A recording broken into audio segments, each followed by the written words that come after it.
estudamos a obra fundamental da doutrina espírita, organizada pelo nosso querido Allan Kardec, a Gênese, os Milagres e as Predições segundo o Espiritismo. Nós estamos estudando o capítulo 14º, que trata dos fluidos, e hoje vamos falar sobre a ação dos espíritos sobre os fluidos, criações fluídicas, fotografia do pensamento. Lembrando que tudo era chamado na época de Kardec, pela ciência, não era por Kardec, de fluido. Por isso, este nome vem tantas vezes repetido. Hoje em dia, a gente acha que fluido é apenas o líquido, ok?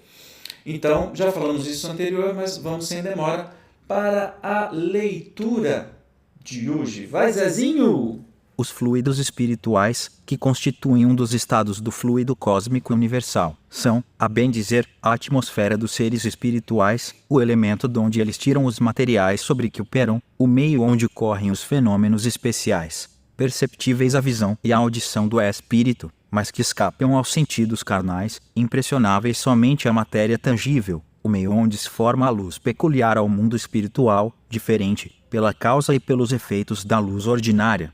Finalmente, o veículo do pensamento, como o aro é do som. Bom, é fácil de entender. Isso aqui é só uma definição que Kardec está fazendo sobre que esses fluidos, espirituais é o mundo dos espíritos. Simples assim.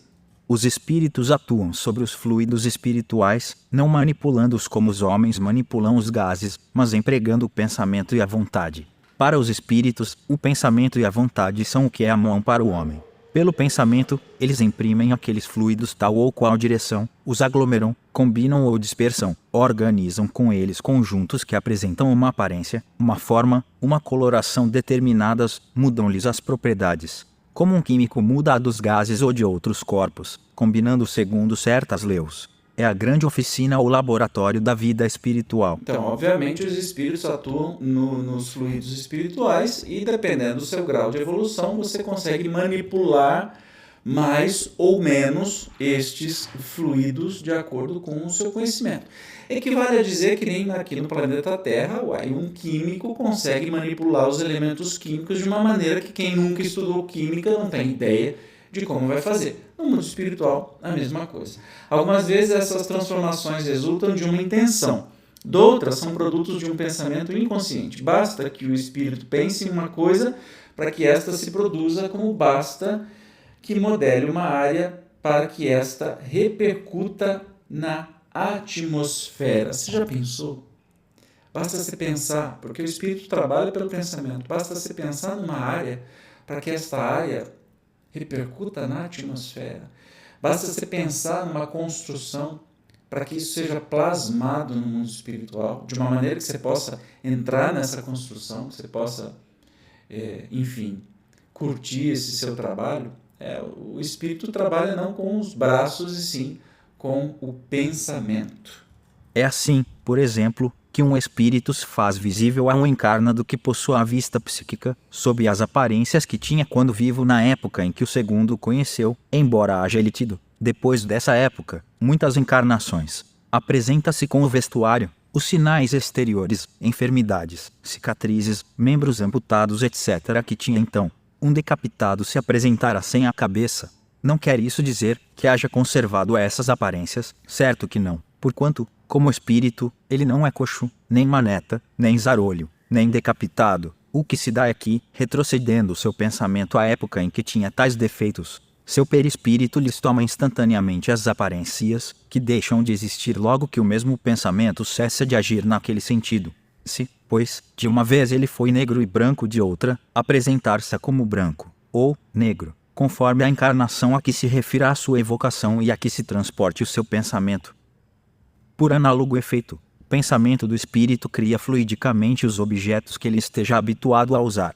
Um avarento manuseará ouro, um militar trará suas armas e seu uniforme, um fumante o seu cachimbo, um lavrador a sua charrua e seus bois, uma mulher velha a sua roca. Para o espírito, que é, também ele, fluídico, esses objetos fluídicos são tão reais, como eram, no estado material, para o homem vivo, mas, pela razão de serem criações do pensamento, a existência deles é tão fugitiva quanto a deste. Entendeu agora? Por que que muitas materializações, muitos espíritos aparecem fumando, bebendo, aparecem com os ferimentos da morte que sofreu, aparecem deformados, aparecem vestidos de acordo com sua última encarnação? Porque o que o espírito plasmar, pensar, ou até mesmo estiver preso nesse pensamento, vai rolar. Entende? Vai acontecer. É uma criação dele. Então, pode ser que o espírito nem saiba como fazer diferente. Entende? Então, por isso que o conhecimento nos torna cada vez mais independentes, muito mais, nos liberta até mesmo depois da morte do corpo físico. Porque se o espírito não sabe, ele vai continuar, às vezes ele desencarna com uma doença ou desencarna e ele não tem um braço, uma perna. No seu corpo espiritual ele está achando que ele é exatamente daquele jeito, então ele não vai ter uma perna. Significa que o espírito não tem uma perna? Não. Significa que ele mesmo está manipulando o seu corpo espiritual, mesmo sem querer, de uma maneira com que não alcance tudo aquilo que ele poderia alcançar. Entende? Então, às vezes o espírito, por querer, ele manipula o seu perispírito para aparecer, se materializar de uma maneira com a aparência da última vida, porque faz sentido para as pessoas que estiverem lá verem aquela pessoa daquele jeito, porque se verem um ser angelical, por exemplo, não vão ligar o Lé com o Cré, né? Não vão saber direito quem é que está falando. E, no entanto, espíritos superiores podem se materializar, podem se construir, se mostrarem do jeito que quiserem, de acordo com a última encarnação ou com a encarnação número 1500 lá para trás, porque ele consegue manipular ou pode parecer como um ser angelical. Entende? Então, e tudo que o espírito constrói para si mesmo é extremamente real para si mesmo. Então, se ele achar que ele está com o rosto deformado, para ele vai ser real. O que ele talvez não saiba é que ele não precisa estar assim. Ele pode, pelo pensamento, se transformar, se modificar. Entende? Então, essa é a mágica do mundo espiritual. É o conhecimento. Como eu disse, nós temos o poder de fazer todas as coisas de acordo com a nossa evolução moral, mais do que de inteligência. Sendo os fluidos o veículo do pensamento, este atua sobre os fluidos como o som sobre o ar, eles nos trazem o pensamento, como o ar nos traz o som. Pode-se, pois, dizer, sem receio de errar, que há, nesses fluidos, ondas e raios de pensamentos, que se cruzam sem se confundirem, como há no ar ondas e vibrações sonoros. A mais, criando imagens fluídicas, o pensamento se reflete no envoltório perispirítico, como num espelho, toma nele corpo e aí de certo modo se fotografa. Tenha um homem, por exemplo, a ideia de matar a outro, embora o corpo material se lhe conserve impassível, seu corpo fluídico é posto em ação pelo pensamento e reproduz todos os matizes deste último, executa fluidicamente o gesto, o ato que intentou praticar. Olha, preste atenção nisso, a gente já estudou em outros lugares sobre isso, mas o nosso pensamento tem a capacidade de criar fluidicamente muita coisa, inclusive aqui esse exemplo, né, de quando você fisicamente não vai matar ninguém, mas mentalmente você está pensando em matar, é isso que importa. Tome muito cuidado. É isso que importa, porque você está plasmando algo, né? Isso é muito sério, não é só um desejo, não. Então a gente precisa vigiar antes de orar, né? Perceber quem somos nós, quais as nossas intenções e mudar as nossas más tendências o quanto antes.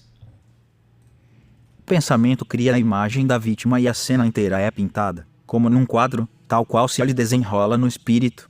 Desse modo é que os mais secretos movimentos da alma repercutem no envoltório fluídico, que uma alma pode ler noutra alma como num livro e ver o que não é perceptível aos olhos do corpo.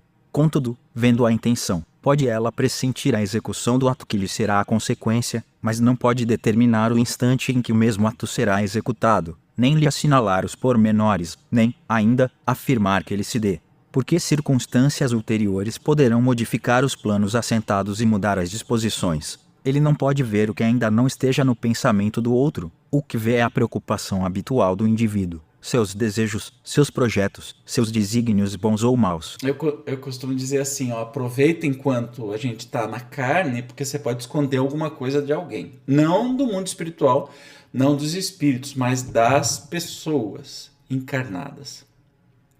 Quando a gente está no mundo espiritual, tudo que a gente desejar pensar vai estar impresso no nosso perispírito, no nosso corpo espiritual.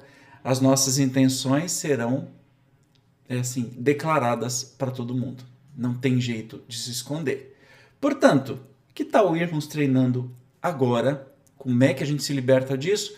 Para ter só coisas boas, pensamentos bons, imagens boas, né? E não... Quando a gente desencarnar, e a gente vai desencarnar, né? Para que o susto não seja tão imenso assim. Todo mundo está sabendo o que eu estou pensando. Tá mesmo. Então aproveita agora para treinar, pensar só coisas boas, imaginar só situações boas. Beleza? Combinado? No próximo episódio vamos continuar estudando sobre fluidos, dessa vez qualidades dos fluidos. Eu, como sempre, te espero. Muito obrigado por ter vindo até aqui. Até o próximo programa. Tchau!